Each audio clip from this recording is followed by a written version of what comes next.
In under 2 years, I closed over $3 million for Charlie Morgan as his top closer, and over the last 3 years, I have helped hundreds of business owners and closers to generate tens of millions of dollars using one simple sales framework.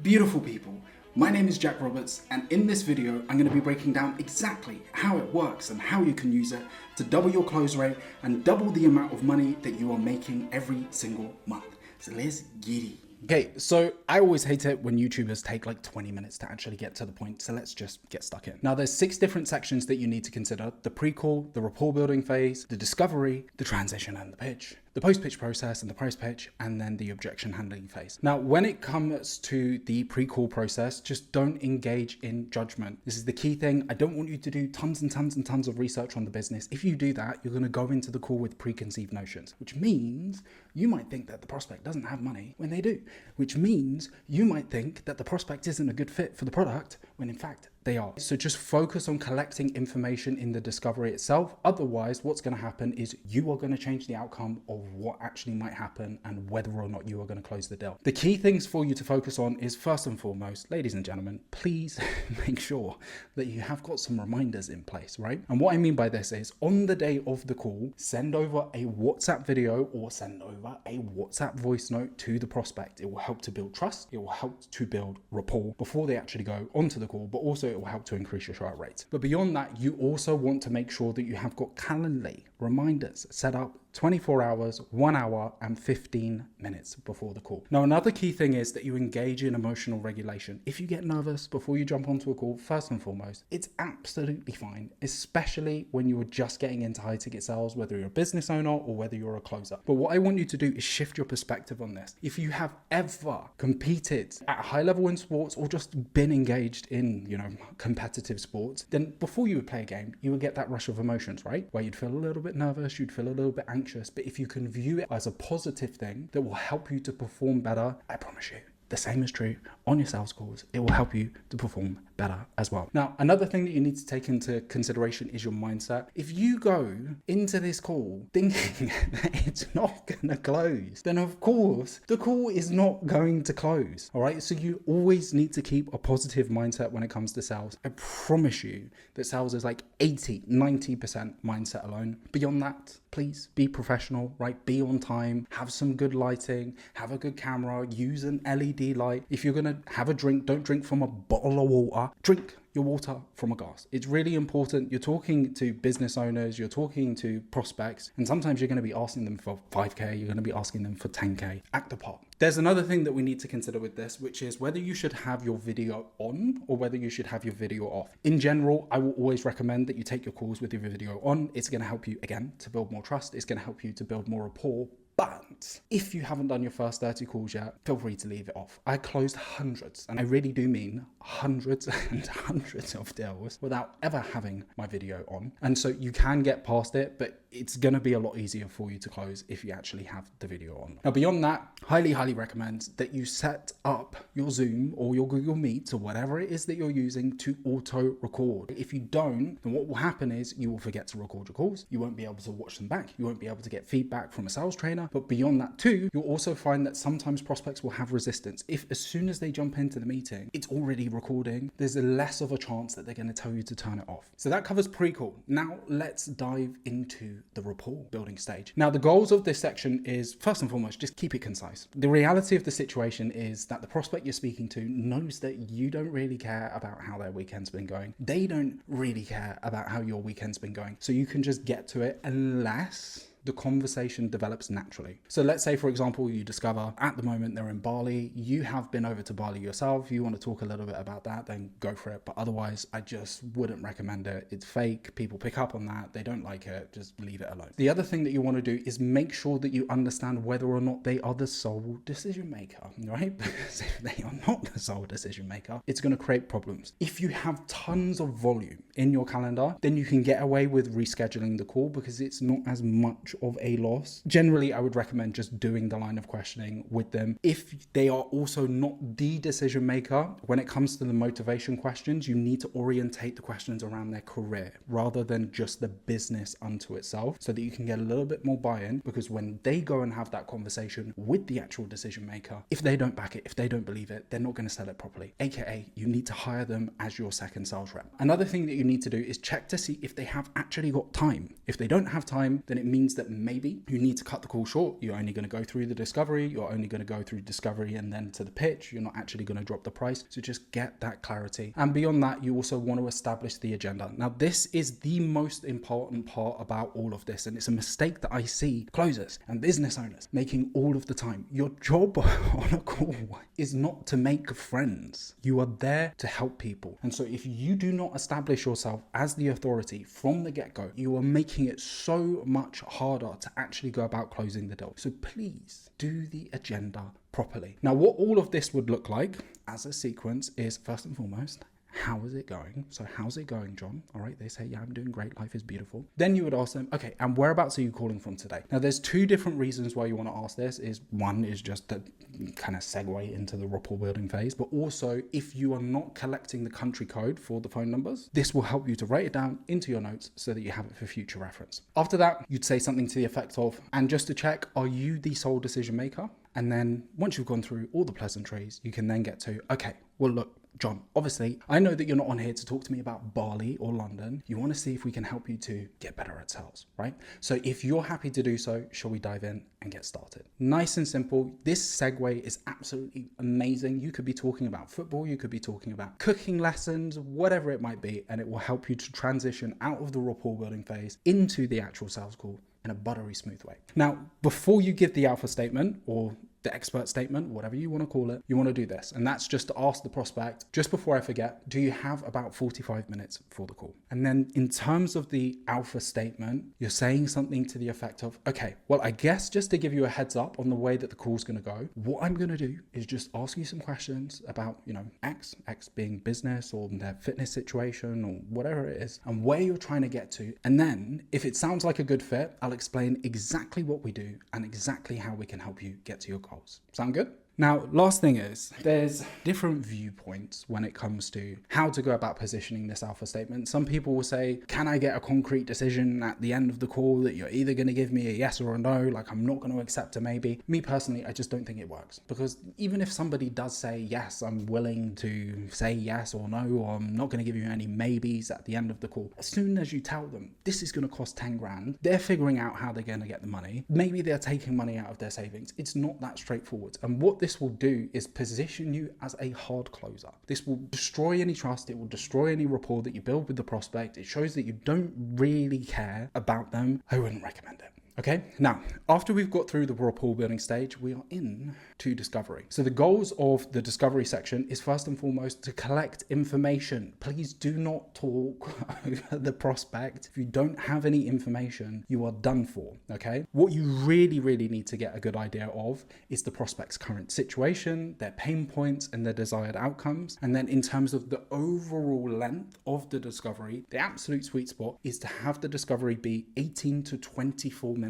long, but the maximum, the absolute maximum that your discovery can be is 30 minutes. And this is if you are taking hour-long sales calls. Because if your discovery takes more than 30 minutes, let's say it takes you 40 minutes to do your discovery, you're then spending 10 minutes, 5 minutes, whatever it might be doing the pitch, you're going to have no time left to objection handle. Okay, so being able to control the call, being able to control the conversation, being able to speed it up and slow it down is very, very important. Now, what does all of this look like, Jack? Is obviously the question that you're asking me now. So there's two different types of line of questioning that you can have. You can have goal-orientated line of questions, and then you can also have problem-orientated line of questioning as well. If typically your customers, your prospects are jumping onto the call and they don't have a clear-cut issue where they need a problem solving, like say, for example, a business owner needing help with booking more appointments, you want to go for a goal-orientated line of questioning. However, if they do have a clear-cut issue, you're going problem-orientated. Now, beyond this, when it comes to the line of questioning, you need to find a balance between it being strict, because you want to follow the sequence of your questions as closely as you possibly can to collect the information information that you need to be able to position your offer in the right way, but also to balance that with it being conversational, so it doesn't feel like you're a cold-hearted salesperson who doesn't really care about the prospect, right? And so the way that you can do this is by daisy chaining your responses. The prospect gives you an answer, you take part of that answer, you use it to segue into the next question. So the prospect says,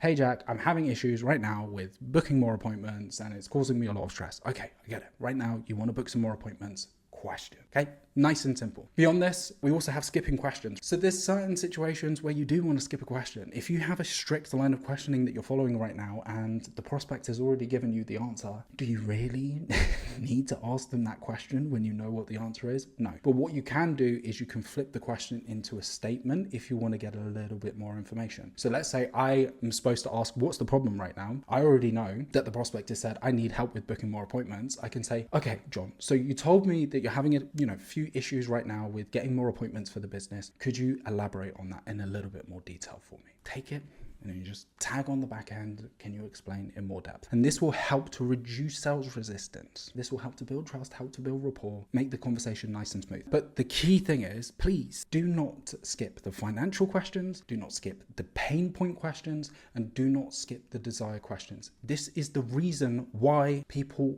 buy. When it comes to high ticket sales, you are not selling the product. You are not selling the service. You are not selling your solution. You are not selling the features. You are selling the outcome. And so you must ask these questions, even if it feels uncomfortable. It felt super uncomfortable for me when I first started in high ticket sales, but you have to do it. If you don't do this, I promise you, it's the worst mistake that you can make in the discovery. Sometimes you're going to have to pre-handle objections. To give you an example of some of the, objections that you might discover in the line of questioning, you could have, oh yeah, I'm looking for somebody who's going to do it all for me. Maybe you're selling an info product. You might have someone who says that they feel like they can do it themselves. You might find somebody who's had bad past experiences or, has tons and tons of calls lined up and they're looking at the competition. If you don't pre-handle some of these objections in the discovery phase, I'm just letting you know now, you are making a rod for your own back. It is going to be incredibly difficult to bypass these concerns and these issues later down the line. So get in front of them. Again, I've already talked about controlling the conversation, why it's important from a time perspective, but also to cover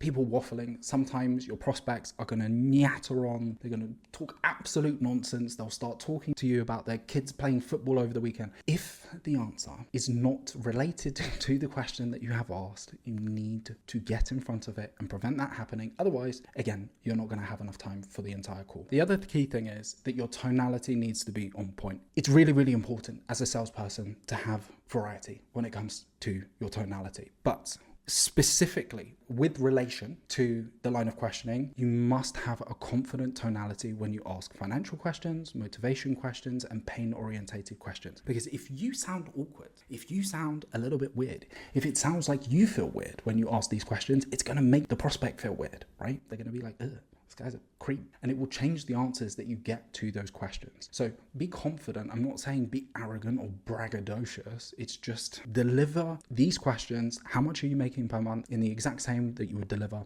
how was your day going? Okay, exactly the same. After you have gone through the discovery, we get to the transition and the pitch. Now, the goals of this section is, first and foremost, when it comes to the transition statement, the purpose conversationally is to be able to transition you, as the word suggests, from the line of questioning into the pitch. So it doesn't just feel like you're immediately going in and starting to sell your product, which is going to feel super strange, but also you are bringing up all of the emotions. You're bringing up the problem, you're bringing up the desired outcome, where they're trying to get to before you go into the pitch, so you have a little bit of momentum behind you. Now, again, I've already spoken about this. When you're in high ticket sales, you are not selling features, you are selling outcomes. But the key thing with all of this is that your product is the bridge. Okay, so the prospect is over here. This is their current situation. Over here is their desired outcome. And in the middle is your product, your service, your solution, whatever it might be. And you need to show the prospect how, by having your solution in place, you are able to bridge the gap between their current situation and their desired situation. It's so important. I'll go into more detail on this in a moment. But the crucial thing is that you want to just constantly focus on the outcome. Okay, create confidence, create clarity, demonstrate value to the prospect. Now, what all of this looks like is, first and foremost, when it comes to the transition statement, it should be short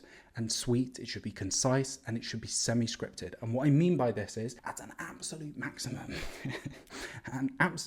this should take you 1 minute to do your transition statement. Ideally, it would be 30 seconds. Now, the reason why I'm saying semi-scripted is because if it's totally scripted, it's not going to resonate with the prospect. It's going to sound weird. It's going to sound scripted, right? So you want to tailor it, which leads us to the next point, the importance of tailoring. Now, your pitch ideally should be 80% exactly the same every single time with 20% variation. And that 20% variation is you structuring the pitch around the prospect's specific problems, their desired outcomes, going into more depth in certain areas where you understand that they may need more depth, and maybe potentially even removing certain sections from the pitch that you would normally talk about, okay? And by doing this, you're less likely to damage rapport and you are less likely to increase sales resistance. Now, the top closers, the elite guys out there making 20K, 30K, 40K, 50K, they take a very consultative approach when it comes to sales. Now, the crucial thing is they are not coaching on the call. They are not directly actually providing the solutions to the problem. They're not giving it all away, but they're able to demonstrate expertise. They are able to demonstrate experience within the market, understand what problems the prospect is actually facing, and this massively helps them in the pitch. So if you have the ability to do this, if you really understand your industry, if you really understand the prospects that you are dealing with, absolutely amazing. Another thing is making sure that your verbiage is super airtight. And what I mean by this is speaking in absolutes. That means avoiding language like essentially, like basically, anything of that nature which might sow seeds of doubt into the prospect's mind. You want to use confident, assertive language during the pitch. And again, you need to confidence loop frequently. And what I mean by confidence loop is you talk about a specific feature and then you explain to the prospect how that feature helps them get to their goals. Otherwise, you are feature selling, okay? But again, sales is not about selling what you have, your features, all of that. It is about the outcome. If that is the only thing that you take away from this video, you will be going in a better direction. And last thing is the overall structure. Again, it really depends on how much you have to get through, how much is actually pertinent, how many shiny objects you have to show the prospect. But what I would recommend is having different pillars, different steps in your pitch. So step 1 would be building out your offer and how to go about booking more appointments. Then step 2 could be how to actually go about closing deals. And then step 3 could be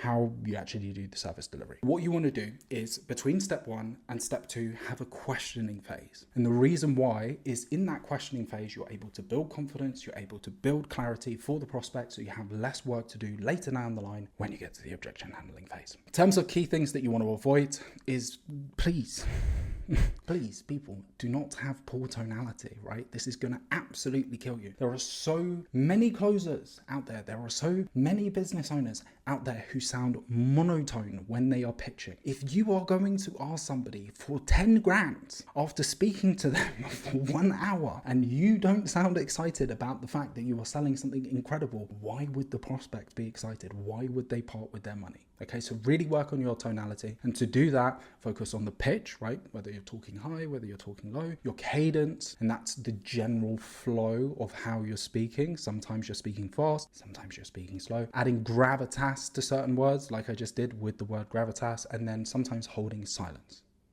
to let a point really sink in.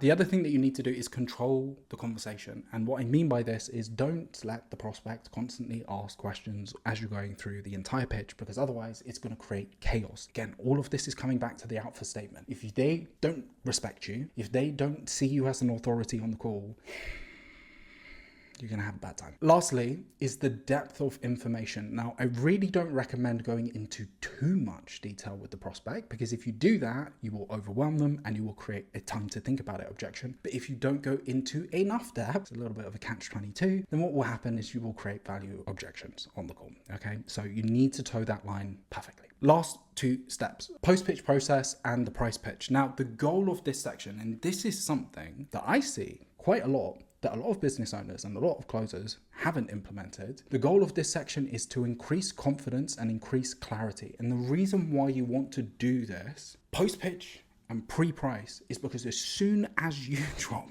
the price, whatever concerns, whatever fears that the prospect has, they are going to compound. They are going to multiply. And so this is the Goldilocks zone in the call where you're able to talk about the product because they understand it now and increase the prospect's confidence and clarity so that it's again easier for you once you get into the objection handling phase. Now, what does all of this look like? So first things first is you would have a product retie. A retie is you basically tying the prospect back to the outcome through the lens of your product, solution, or service. You then want to have a questioning section. And again, the verbiage that you use is really, really important. Don't ask, do you have any questions? Because it's a bad binary question. What I mean by that is the prospect can either say yes or they can say no. And if they say no, then you've trapped yourself and you're not able to explore things in more depth. So you want to ask, well, what questions do you have for me? You're being assumptive. The other thing is that you want to control the verbiage that you're using so that you can control the conversation. So if you just ask, what questions do you have for me? The prospect is probably going to say, what is the price?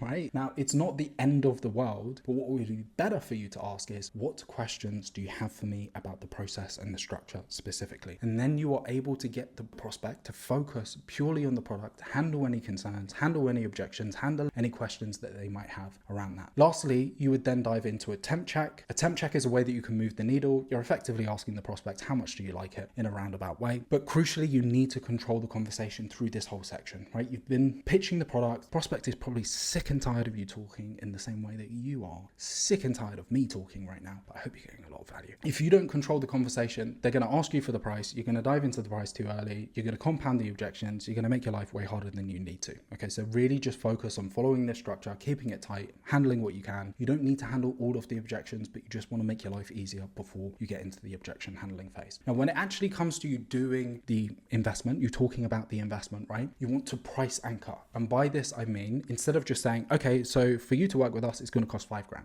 What I would do is say, okay, for us to help you to get to the point where you are making $100,000 per year, the total investment is $5,000. And by price anchoring, it makes the $5,000 seem a lot smaller. The other thing is you really want to lean into this. Don't say $100,000, say $100,000. Okay, I know that all of this stuff seems really stupid and you're like, Jack, what are you talking about? Why does this make a difference? This is not traditional sales. Every single thing that you do makes a difference. It's so nuanced. You have to understand the nuances of this in order to be elite. Last thing, verbiage. When it comes to actually delivering the price, don't call it, okay, so the price is, or the fee is, right? It's an investment. Use the word investment. Now, the last thing is the objection handling phase. And obviously the goal of this section is to get a clear decision, is to get the prospect to actually buy your product. Maybe it's not going to be that straightforward. You're going to need to take a little bit of time to raise their confidence and to raise their clarity. Now, the key things, ladies and gentlemen, to not do are first and foremost, do not break frame. In terms of what actually is your frame, your belief that it is the right thing for the prospect to buy the product. If you just think about this, you are jumping onto a call with somebody you have never met before and you're asking them for 2K, you're asking them for 5K, 10K, 15K, whatever it might be. It's normal.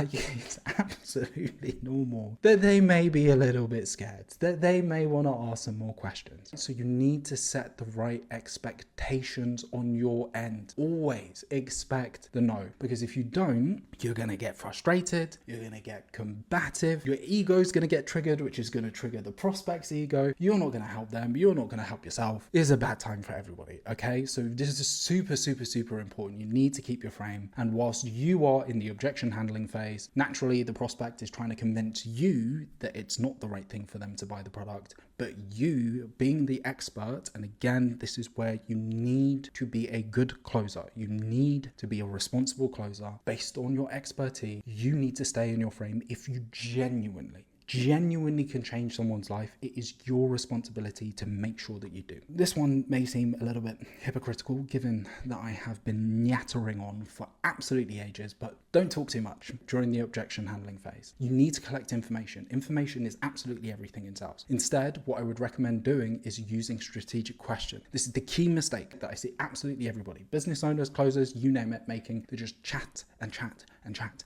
and chat and talk and talk and talk in the objection handling phase. No, ask questions, collect more information, get to the root of what is the real objection that you're dealing with, and it will make it so much easier for you to actually go about closing deals. The other thing is, when you take this approach, you no longer feel like you are a pushy salesperson, because you are pulling the prospect logically towards the decision of actually buying. Okay, now there's a lot of depth to this. Now, beyond this, don't take things at face value. The prospect is constantly going to be lying to you about what they're concerned about, what the state of their affairs is. So you need to be discerning. And the key thing that I'm getting at with all of this is sales is just as much about problem solving as it is about persuasion. Problem solving when it comes to discovery, pitch, actually solving the problem of the issue that the prospect is facing, but also during the objection handling phase, being able to discern what is actually going on. Okay, so what do you do in the objection handling phase? First and foremost, I have literally like 15 hours worth of content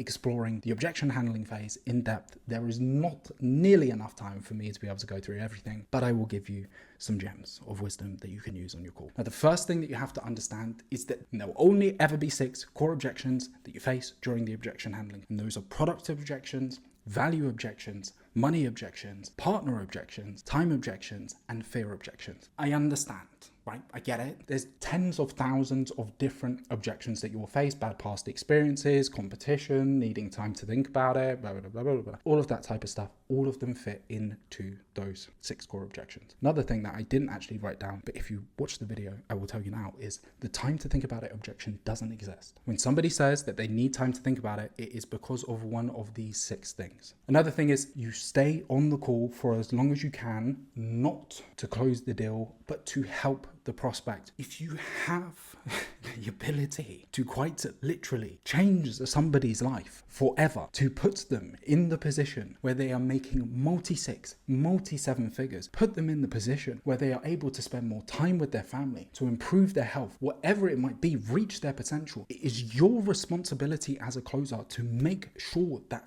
fucking happens. It's not just about closing deals, it's about helping the prospect. Another thing, as I've already mentioned, is pulling the prospect towards the close as opposed to pushing the prospect towards the close. Just a few different strategies that you can use for this, but there's like 21 different things that you can do: strategic questions, active listening, empathy, deductive reasoning, yada, yada, yada. If you can't close, then you want to go for an incentivized deposit. All right, don't just go for a deposit. I want you to make a commitment to yourself today because, you know, you'll feel really proud of yourself. People don't go for that. They know that you're just trying to collect money. Give an incentive. So what we typically do in this situation is we take a deposit, and what that means is I can send you over some resources from the program for you to be able to have a look at to help you make a more informed decision. If somebody says no to that and they were genuinely thinking about buying, then it means that there are other concerns on the table, or they weren't genuinely thinking about buying. And so you can open up the call again, handle more objections, close on the call. If you can't get a deposit, then you need to go for a follow-up. Key thing is, with all of this, you are looking to drive an outcome. And the very, very last thing is you must always collect payment. Don't send it to their WhatsApp. Don't send it to their email. Don't send it to their mum. Send